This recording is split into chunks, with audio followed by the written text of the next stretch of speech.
nandito ako sa driving school pa din. At natapos ko na kanina yung isang training. So sasagutin ko lang tong tanong nung isang kabady natin, no? Sir, sa akin bayad na po 10 points demerit 2024 pa bayad. Tapos ang nakalagay sa akin na pending status. Tapos naka-alarm po ang aking license. Then may nakalagay na undergo seminar. So ayun, no. Unahin ko yung demerit points po, kasi every violation ay meron tayong demerit points. So anong demerit points? Ito po yung na-accumulate natin na sa huli, no? Depende, may tatlong kategory po yung demerit points natin. Grave, less grave, at yung light grave violation, no?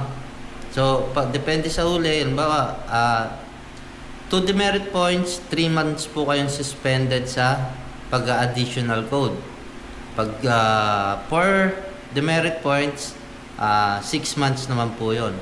Pag 5 points pataas po ang demerit points nyo, 1 year po kayo na hindi makakapag-additional code.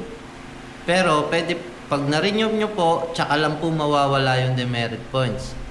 And then, halimbawa 10 years kayo, na-accumulate nyo yung 40 points, back to 0 po kayo. And then, ban for 2 years na makakuha ng lisensya, no?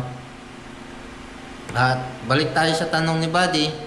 Ayun, nabayaran niya na, pero ayun nga, naka-alarm yung license niya kasi hindi pa siya naka-seminar. So kailangan niya muna mag-undergo ng DEP, no?